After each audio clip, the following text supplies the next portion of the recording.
Srimad A.C. Bhaktivedanta Swami Maharaj Prabhupada Ki Jai. ISKCON Founder Acharya Srila Prabhupada Ki Jai.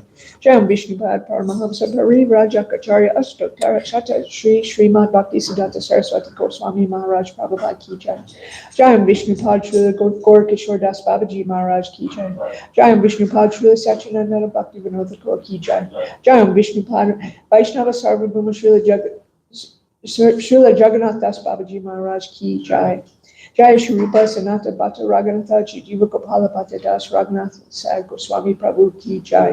Namacharya Srila Haridas Thakur Ki Jai. Prem Se Kaho Shri Krishna Chaitanya Prabhu Nityananda Shri Advaita Gadadhar Srivasadi Gaur Bhaktivinoda Ki Jai. Shri Shri Radha Krishna Gopal Gopinath Shamakun Radhakun Giri Govardhan Ki Jai. Shri Mayapur Dham Ki Jai. Shri Vrindavan Dham Ki Jai. Gangamai Ki Jai. Yamuna Mai Ki Jai. Bhakti Devi Ki Jai. Tulsi Devi Ki Jai. Ananta Koti Vaishnava Vrinda Ki Jai. Shri Harinam Sankirtan Ki Jai. Gunathra Srimad Bhagavatam Ki Jai. ISKCON Vartner Guru Grinda Ki Jai. Samaveta Bhaktivinoda Ki Jai. Gora Pramanande. All glories to the assembled devotees. All glories to the assembled devotees. All glories to the assembled devotees. All glories to Sri Sri Guru Sri Gauranga. All glories to Srila Prabhupada. Om Namo Bhagavate Vasudevaya. Om Namo Bhagavate Vasudevaya. Om Namo Bhagavate Vasudevaya. Narayanam Namaskritya Naram Chaiva Narottamam Devam Saraswatam Vyasam Tato Jayam Hridayat Nasta Presho Bhadreshu Nityam Bhagavata Sevaya Bhagavati Uttama Shloke Bhaktir Bhavati Naishtiki. Before reciting the Srimad Bhagavatam, which is the very means of conquest, one should offer respectful obeisances under the personality of Godhead Narayan. Narayan Rishi, the supermost human being, under Mother Saraswati, the goddess of learning, and under Srila Vyasadeva, the author. By regular attendance in classes on the Bhagavatam, and by the rendering of service to the pure devotee, all that is troublesome to the heart is almost completely destroyed. And loving service under the personality of Godhead, who is praised with transcendental songs, is established as an irrevocable fact. All right. Good morning, everybody. Today is December 21st, 2025, and we're reading Canto 4, Creation of the Fourth Order, Chapter 31. Narada instructs the Prachetas, and we're doing verse 13. Shreyasamapi sarvesham Atmayavadir artaha Sarveshamapi bhutanam Araratma madapriya Shreyasamapi sarvesham Atmayavadir artata sarvesham api bhutanam hariratmatmada priya Shreyasam api sarvesham atmayavadyarartata sarvesham api bhutanam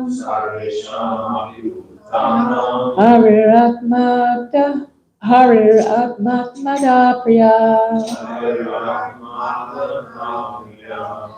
Okay, please. Shreyasam api sarvesham atmayavadyarartata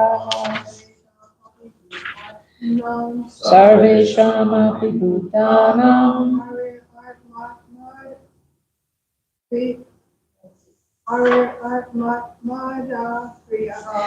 hariratmatmada priya. Shreyasam api sarvesham Shreyasam api sarvesham atmayavadyarartata sarvesham api bhutanam hariratmatmada priya. Shreyasam api sarvesham Shreyasam api sarvesham atmayavadyarartata sarvesham api bhutanam sarvesham api bhutanam hariratmatmada priya. hariratmatmada priya. Okay, word for word. Shreyasam of auspicious activities. Api, certainly. Sarvesham, all. Atma, the self. He, certainly. Avadhi, destination. Arthata, actually. Sarvesham, of all. Api, certainly. Bhutanam, living entities. Hari, the Supreme Personality of Godhead. Atma, the Super Soul. Atmata, who can give us our original identity. Priya, very dear. All right, translation by Srila Prabhupada. Srila Prabhupada ki jai. Actually, the Supreme Personality of Godhead is the original source of all self-realization. Consequently, the goal of all auspicious activities, karma, jnana, yoga, and bhakti, is the Supreme Personality of Godhead. Please repeat. Actually, the Supreme Personality of Godhead is the original source of all self-realization. Consequently, the goal of all auspicious activities, karma, jnana, yoga, and bhakti, is the Supreme Personality of Godhead. Okay. Purport. The living entity is the marginal energy of the Supreme Personality of Godhead, and the material world is the external energy. Under the circumstances, one must understand that the Supreme Personality of Godhead is factually the original source of both matter and spirit. This is explained in the 7th chapter of Bhagavad Gita, 7:4-5. Bhumirapo nalo vayu karmano buddhirevacha ahankarityam ityam me vina prakritirashtara. Aprayam itastvanyam prakritim vidi me param jiva bhutam mahabaho yayedam dharyate jagat. earth, water, fire, air, ether, mind, intelligence, and false ego.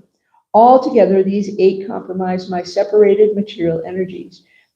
But besides this inferior nature, O mighty armed Arjuna, there is a superior energy of mine, which consists of all living entities who are struggling with material nature and are sustaining the universe.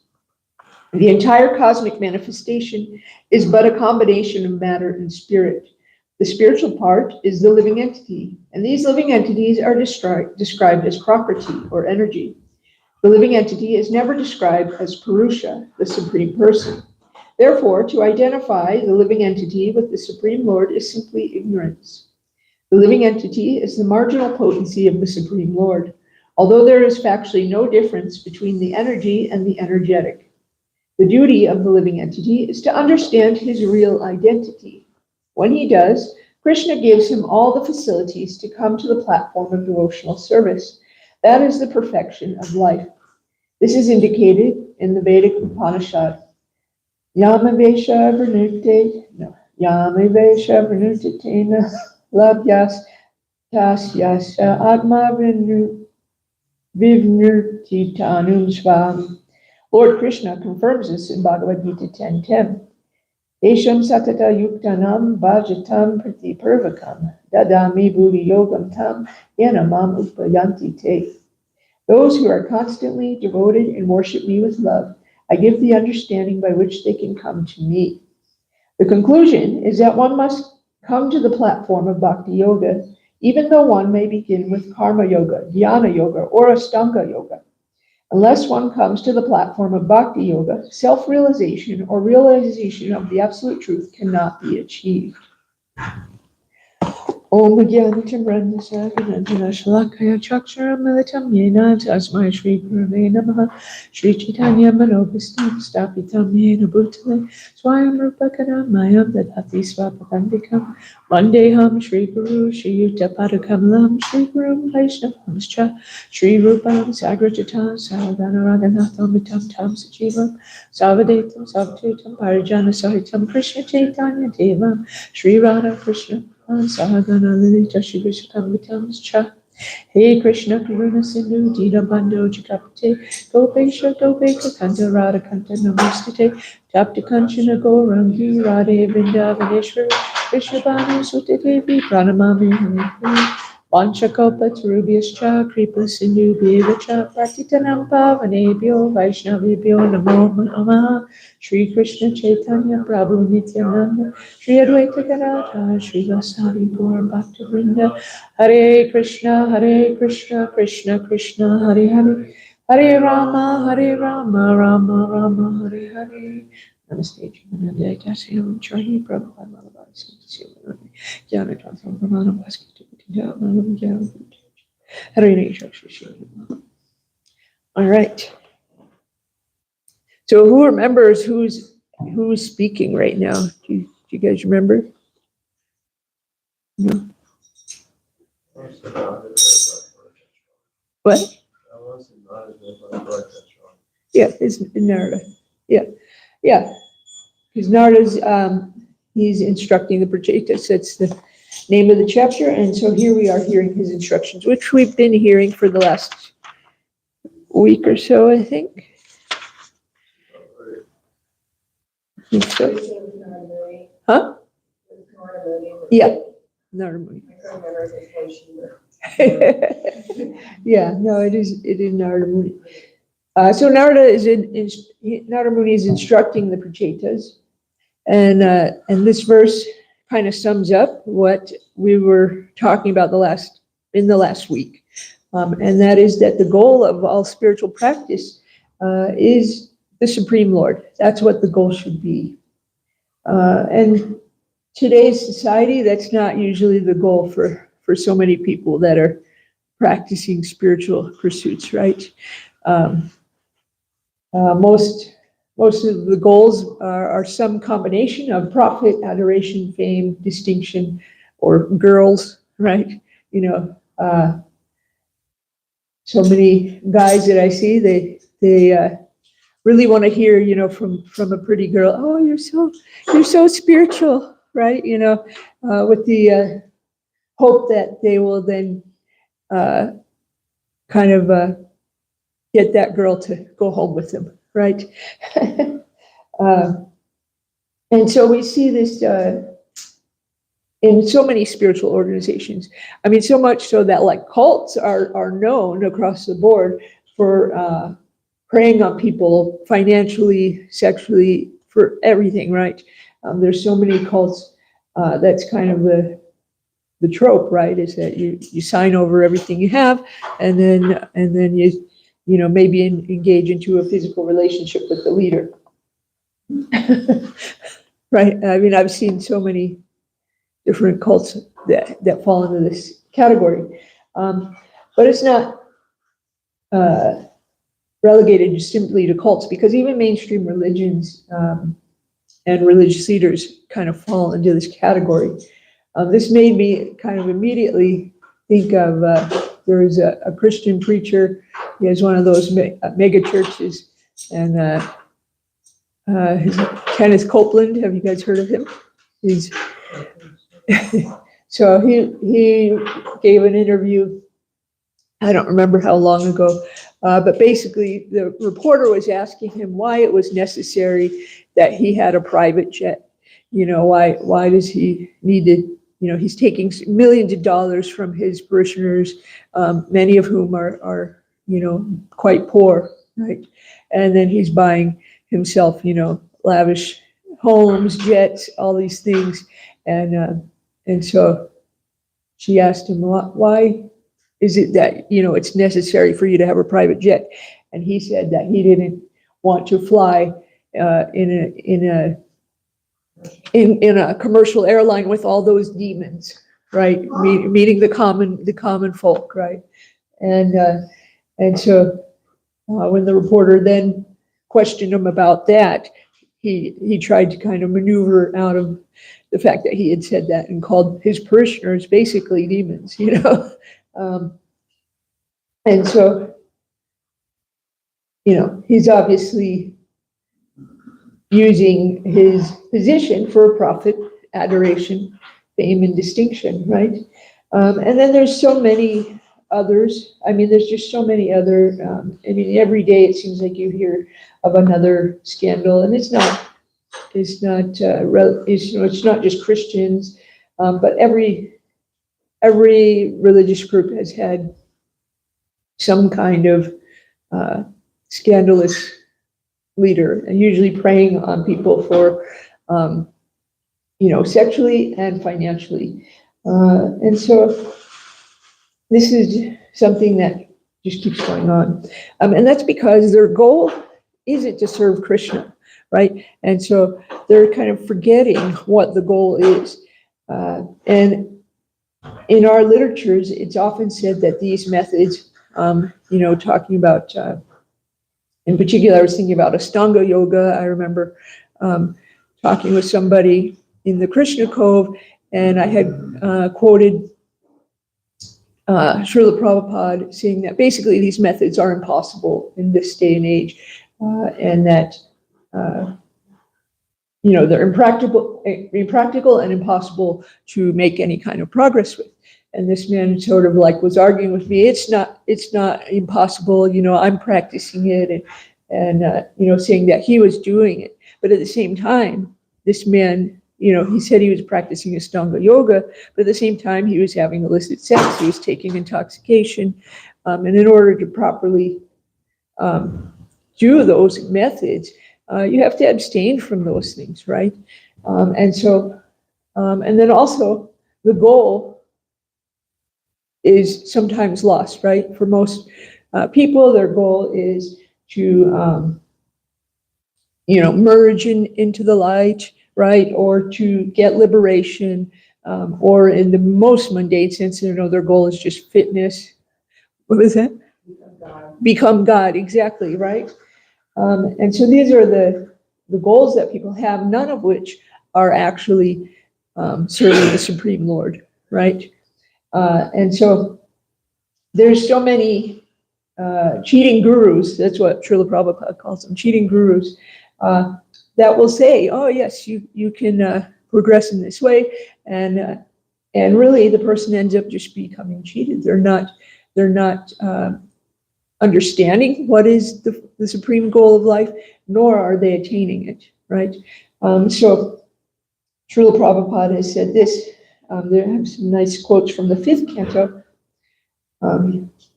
Sometimes the living entity in the forest of material existence takes shelter of creepers and desires to hear the chirping of birds in those creepers, being afraid of roaring lions in the forest. He makes friends with cranes and herons and vultures. So in this verse, the creepers are the arms of the wife or Maya, right? The roaring lion is death. Herons and vultures are bogus swamis and sadhus. So we hear that people, they want to, Srila Prabhupada famously says, people are cheated because they want to be cheated. And when I first heard that, I thought, no, nobody wants to be cheated. But it's this idea that I can kind of get something for nothing, right? This idea that I can do something, cheaply and still get the result.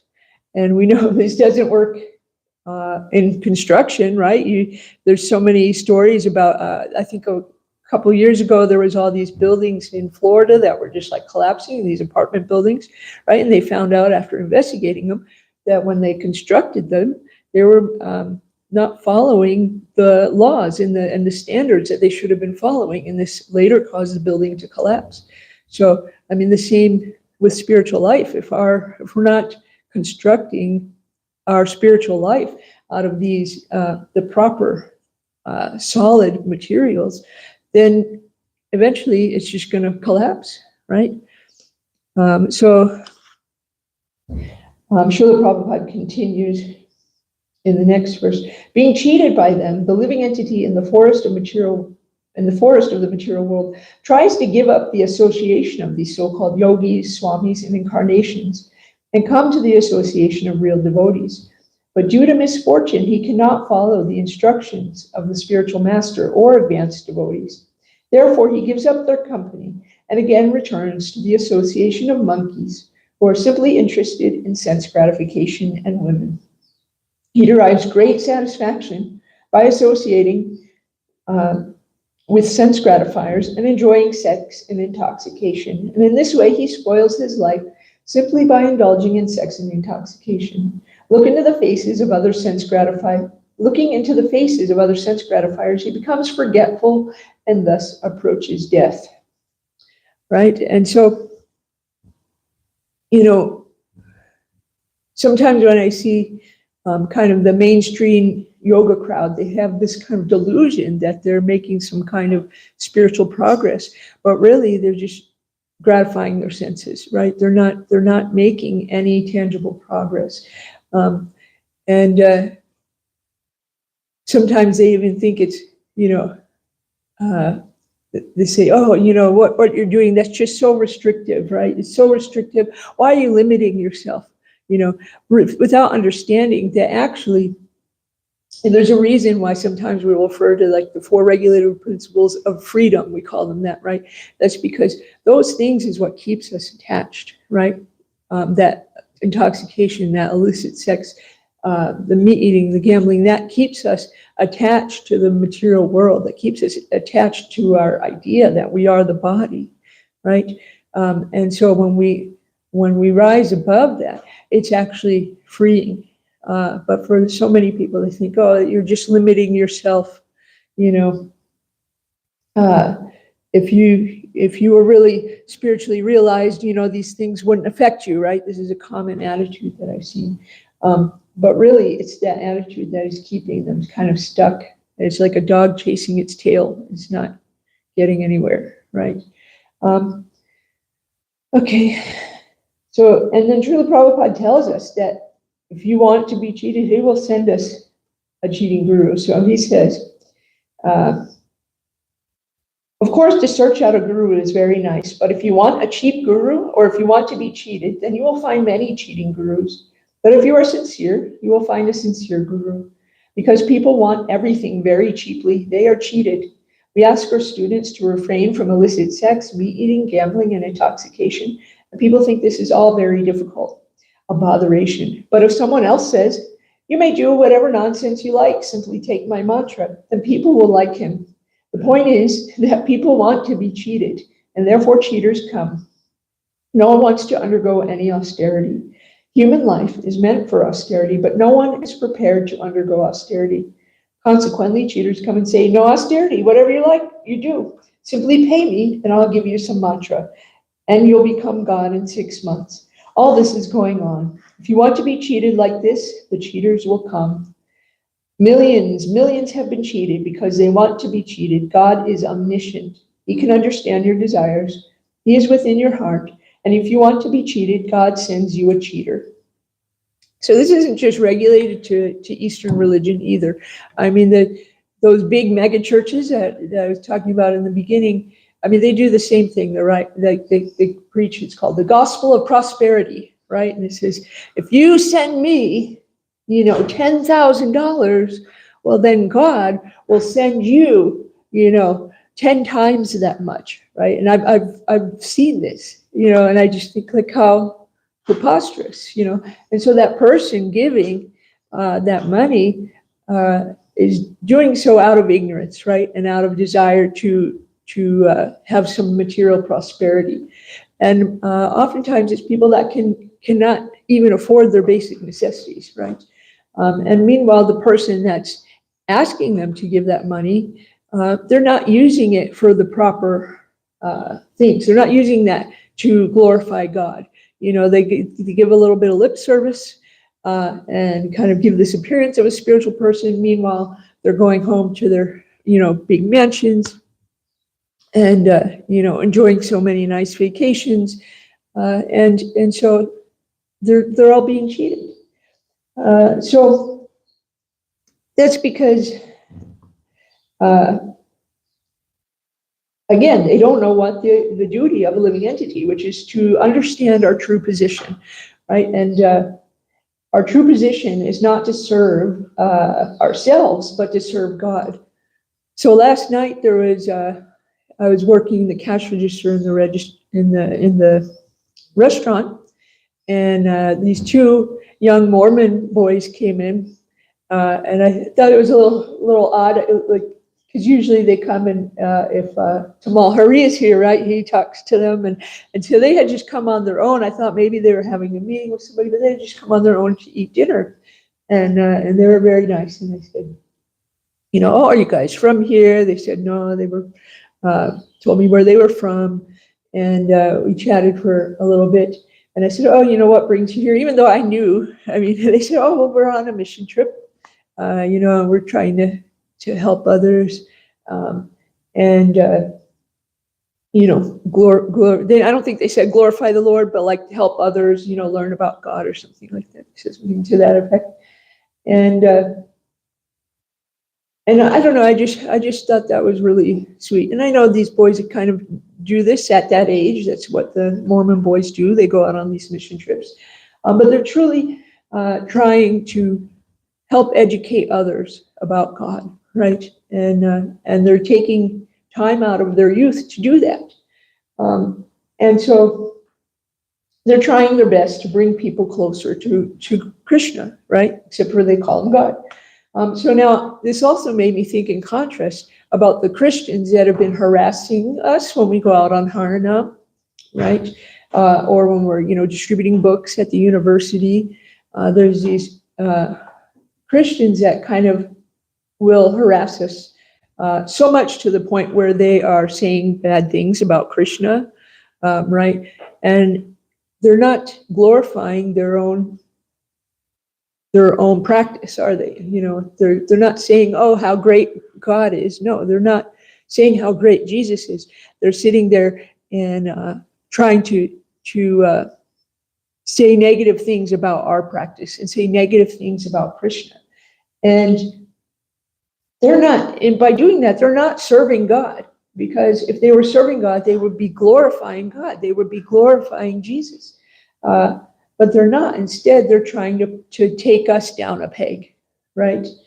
And so that is, not only is it not serving God, that's serving themselves. They're kind of using that as a way to make themselves feel, like, oh, they're the ones that know what's right, and so they're using it as a way to kind of puff themselves up.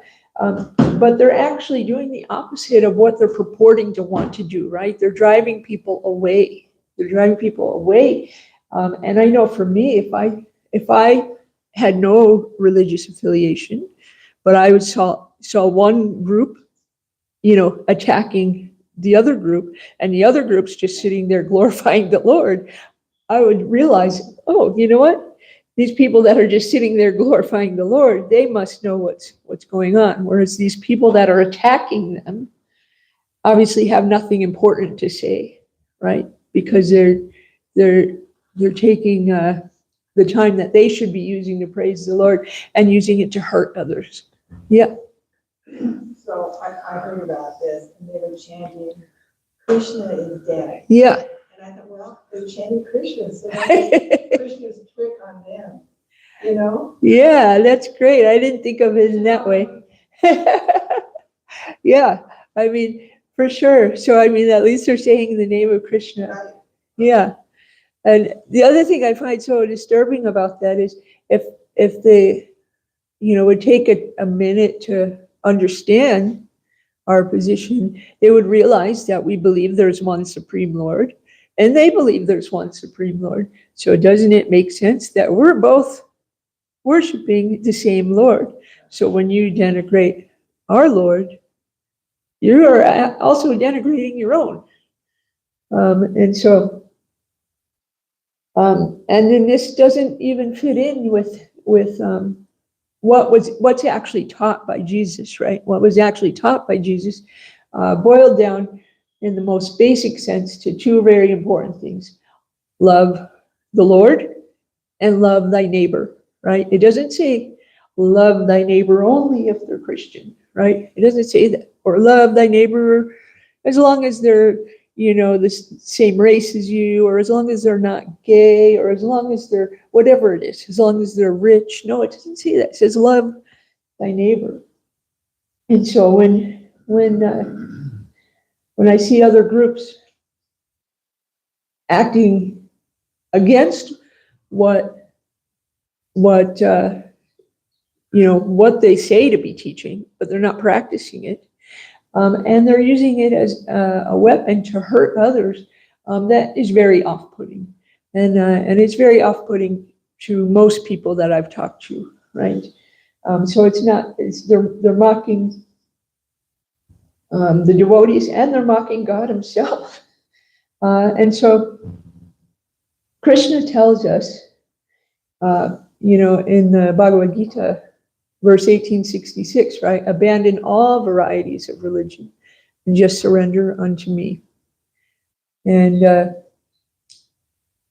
I think a lot of people just don't understand this, right? They're so intent on holding on to that religion so much and to all those practices that they forget all about God. They forget all about Krishna, right? And they think, oh, well, this person, they're not following the rules. They're not following the way that I follow.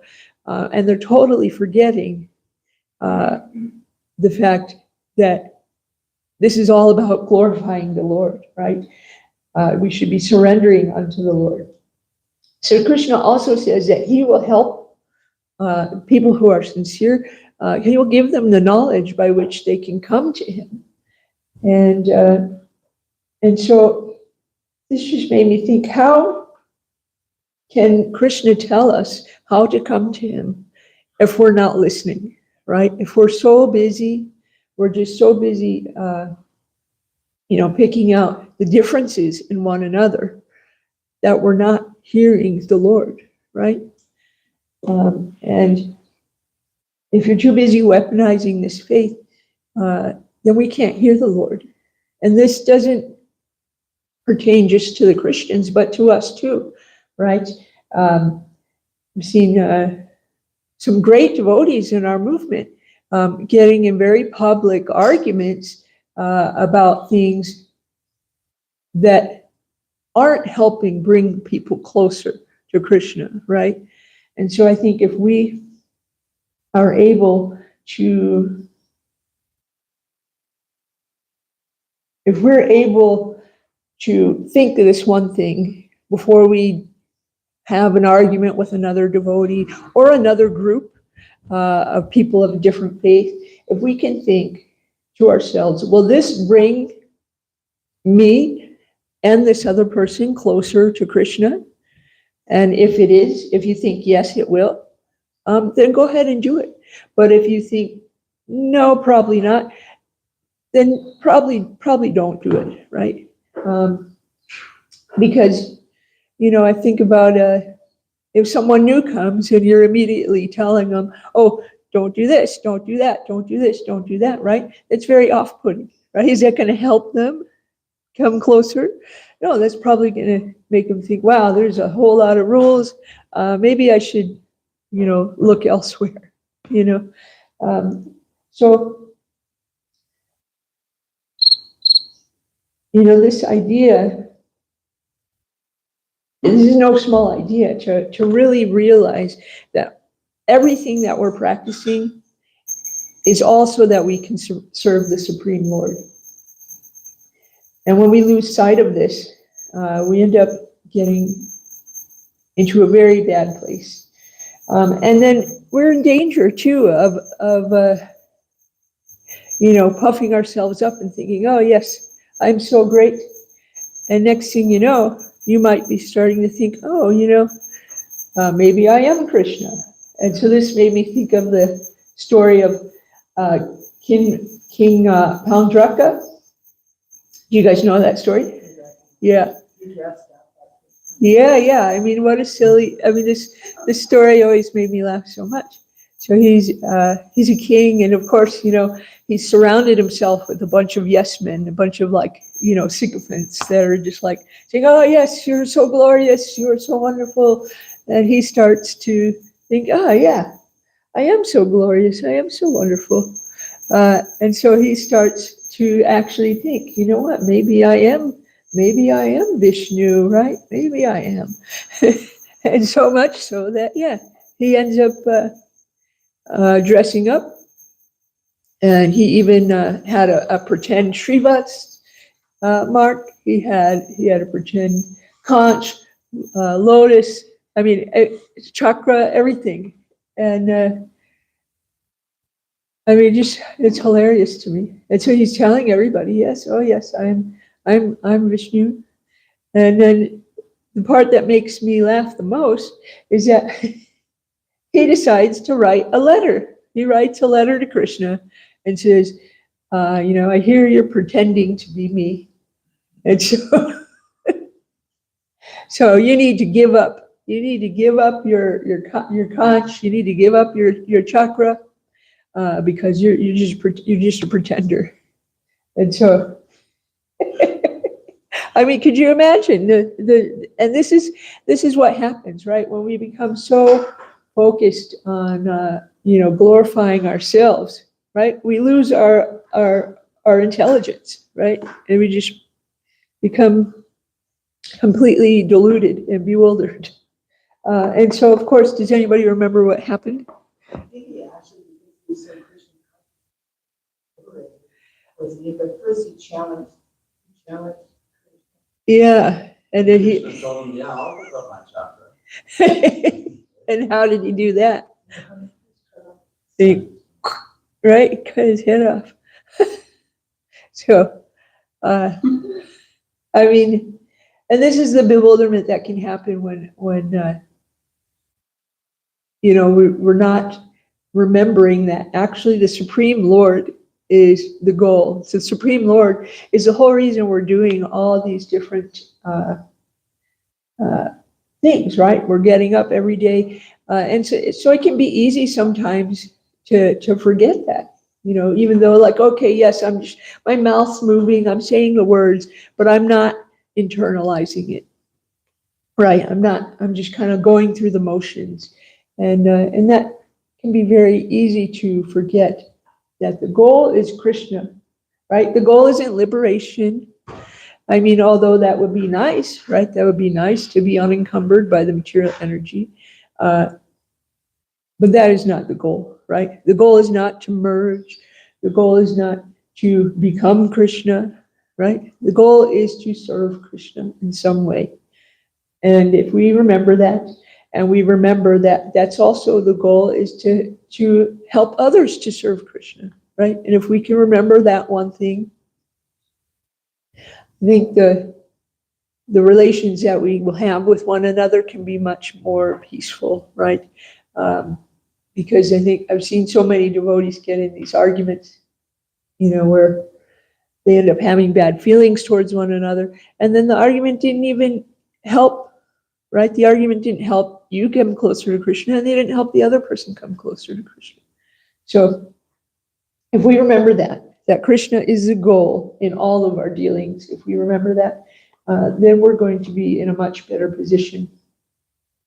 So I think it's a little bit early, but I'll end there. If there's any comments or questions. Yeah, Arjuna? I was wondering,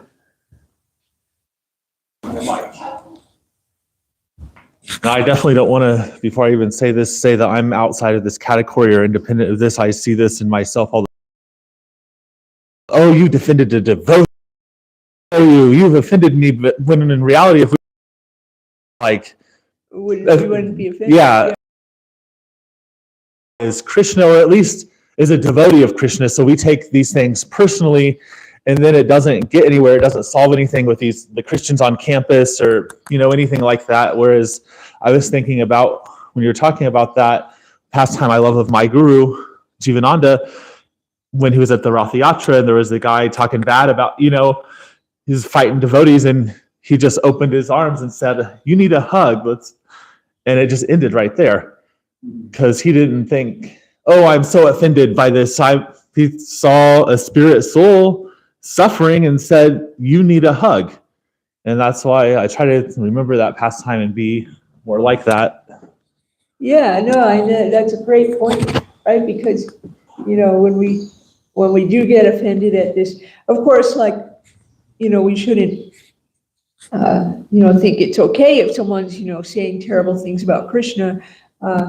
But yeah, if we're taking such offense, it's almost like this: how dare they say this about me? Because we're great devotees of the Lord, right? But really, that person is just in ignorance, right? And a lot of times they're in pain. And that pastime of Jivananda Prabhu hugging that man that was literally trying to physically harm devotees. Right. And the guy, he just kind of melted into his arms then, right? And then he stopped. And so, yeah, if we can remember that compassion, that's a great example of, what is going to help. Now, if our Gurudev had sat there and argued with him and started punching him back, I don't think that would have, one, that probably would have just egged on the guy, and it wouldn't have brought either one of us closer to Krishna. But meanwhile, this instead, showing him compassion and giving him a hug, one, has become a great story that I've heard told many times. But two, that guy's going to remember that, right? He's going to remember that. Oh yeah, I was trying to fight with these people, and they didn't fight me back. They just, gave me love. And so, yeah. I think that was a great point. Very nice. Do you have something or no? Well, it's just like Lord Chaitanya or Lord Nityananda. Yeah. I don't remember if it was Jagai or Madai who threw that at him. Yeah. But it kind of softened his heart, the attacker, because he didn't fight back. And the sign of a great devotee is that they don't take offense personally. Right. This story of, was it Brigha Muni? He first approached Lord Brahma and verbally didn't honor him or greet him. And then with the Lord Shiva, and then he got upset. And then he actually kicked Krishna in the chest. Yeah. And Krishna's like, "Oh, I hope my chest wasn't too hard for you, So yeah, that's the test. You don't want any glorification for you, and even Prabhupada well, I must have offended that person in my last life. Right. You know, they look at themselves as they are in the wrong rather than the person that's doing the attacking. Yeah, and that can be hard to remember sometimes in the heat of the moment. Yeah, right. More passion. Right? You know, somebody said something, you know, it can be very difficult to think that, but yeah, if we can just remember, and that's a great way to think of it too, right? Is that, you know, we're all dealing with our own karma. So if this person is saying something horrible to me or doing something horrible to me, you know, it's a great thing to remember, you know, that perhaps I've done something What to did I them. do to deserve it? Yeah. Exactly. Diverse word. I deserved worse. Yeah. You know. Yeah. I went on a hike one time, like some years ago, and this is just so silly. I was running. This was during the COVID time, and so we're like out in the wilderness, and there was people that were wearing masks, like out in the wilderness, and there was no one around. And I remember kind of like, you know, making fun of them a little bit with the person I was with. I'm like, look at, they're outside in the middle of nowhere. No one's here. Why are they wearing a mask? And I wasn't going, and so I'm like running over these rocks, and I kicked one like full speed, you know, like, and I broke my toe, and so and then I came back to the temple, and I was telling one of the other devotees, one of the senior devotees, about this, and he said, oh, he said, well, you probably, but you just broke your toe, and also that taught me to not try not to make fun of other people when I'm not watching where I'm going, you know, so, but yeah, I mean, I should have gotten so much worse, and instead I just got that token, yeah. You know, I think you make a point, because I see these people outside, even riding their bikes with masks on. In Yeah, the car by themselves. yeah, that Yeah. one always made me laugh too. Yeah, I mean, I don't know, yeah, I maybe mean, the there's car not would going to have, be any change with anybody. You're not going to give anything. You're not going to yeah, get anything. it was Anyway. strange, anyway, but It was your mentality, I think. yeah, it was just, yeah, exactly, my mentality was just like, you know, whatever, anyway, all right, is there any other comments, questions? Yeah, go ahead. Great class, Lalita. Thank you. Just to kind of like add on to all this kind of talk, I think oftentimes it's important for us to remember that, you know, Krishna revealed himself differently to different people, trying to meet them where they're at. I mean, even like within like Abrahamic traditions, you know, even then different prophets were sent down at different times to meet people where they're at and get them back on track. So similarly, no matter what group of people we're looking at, as long as they're a bona fide practice, at least Christians meeting them wherever they're at. So ultimately, in all religions, our goal is Krishna. We all are trying to learn about him, trying to learn how to love him, how to serve him, and how to spread him to other people. So we all have the same goal in mind. Prabhupada was once asked, like, you know, you don't see like a difference between like what you have, the Bible with the Quran? And he was like, no, there's no difference. I don't see any contradiction because it's all focused on love of God. Yeah, trying to serve the Lord in some way, right? Yeah, this is an analogy somebody gave me a long time ago, and I use it a lot. I think it's really good, you know, where, so like your dad, you have a dad, and you probably know some stuff about your dad that your mom doesn't know, right? And then like your mom, she probably knows stuff about your dad that you don't know. And then your dad's brother or friend or whatever, he probably knows stuff about your dad that neither one of you know, right? But would you say that, you know, they don't know, all three of you know your dad, right? It's just, you know, different things about him. And so it's the same with the Lord, right? So. Yeah, I always loved that analogy, and that also goes with the names too. You know, you're not going to call your dad honey, or I would hope Right. you're not, and you're not going to call your dad by like his first name, generally speaking, like his brother or his mother might. Yeah, exactly. So yeah, so we'll just end with, just remember this. Will this bring me and this other person closer to Krishna? If yes. All right. Jai.